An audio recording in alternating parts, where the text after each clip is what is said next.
കരുനാഗപ്പള്ളിയിൽ പാവുമ്പ കാളിയൻ ചന്തയിൽ നിന്നും പിൻവലിച്ച ബിവറേജസിന്റെ ഔട്ട്ലെറ്റ് തിരികെ കൊണ്ടുവരാനുള്ള ശ്രമത്തിനെതിരെ നാട്ടുകാരുടെ പ്രതിഷേധം. മുൻപ് 2 തവണ ഇതിന് ശ്രമം നടന്നപ്പോഴും പ്രദേശവാസികൾ പ്രതിഷേധിച്ചിരുന്നു.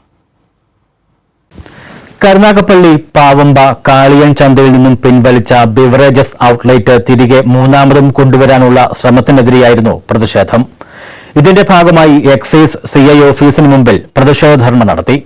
ഹൈക്കോടതി സ്റ്റേ ചെയ്തിട്ടും ഉദ്യോഗസ്ഥരെ സ്വാധീനിച്ച് വീണ്ടും സ്ഥാപനം കൊണ്ടുവരാനുള്ള ശ്രമമാണ് നടക്കുന്നതെന്ന് പ്രദേശവാസികൾ പറഞ്ഞു. അത് തൊട്ടടുത്തെന്ന് പറഞ്ഞാൽ വളരെ ഒരു മതിന്റെ വ്യത്യാസം മാത്രത്തിലാണ്. ഇത് വരുന്നതുകൊണ്ട് വളരെയേറെ ബുദ്ധിമുട്ട് അനുഭവിക്കുന്ന ഒരു കുടുംബമായിട്ടില്ല. ഉന്നതങ്ങളിലെ പിടിപാട് കൊണ്ട് ഔട്ട്ലെറ്റ് വീണ്ടും വരുന്നു എന്നതിൽ പ്രതിഷേധിച്ചുകൊണ്ടാണ് പ്രദേശവാസികൾ സമരവുമായി എത്തിയത്.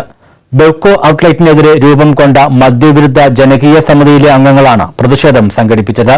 കാളിയൻ ചന്ത, വിപണന കേന്ദ്രം, കോളനികൾ, സ്കൂളുകൾ, ക്രിസ്ത്യൻ, മുസ്ലിം ദേവാലയങ്ങൾ എന്നിവ സ്ഥിതി ചെയ്യുന്ന പാവുമ്പയുടെ ഹൃദയഭാഗത്ത് ഈ ഔട്ട്ലെറ്റ് വന്നാൽ സമാധാനം നഷ്ടപ്പെടും.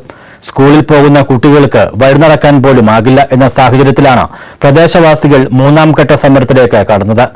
എക്സൈസ് ഓഫീസിന് മുമ്പിൽ നടന്ന ധർണ മദ്യവിരുദ്ധ സമിതി പ്രസിഡന്റ് ടിങ്കിൾ പ്രഭാകരൻ ഉദ്ഘാടനം ചെയ്തു. ജനകീയ സമരസമിതി രക്ഷാധികാരി പ്രസന്നൻ അധ്യക്ഷത വഹിച്ചു. മായ സുരേഷ്, റെജീന, ഉണ്ണികൃഷ്ണൻ, വിജയലക്ഷ്മി, രാജലക്ഷ്മി തുടങ്ങിയവർ സംസാരിച്ചു.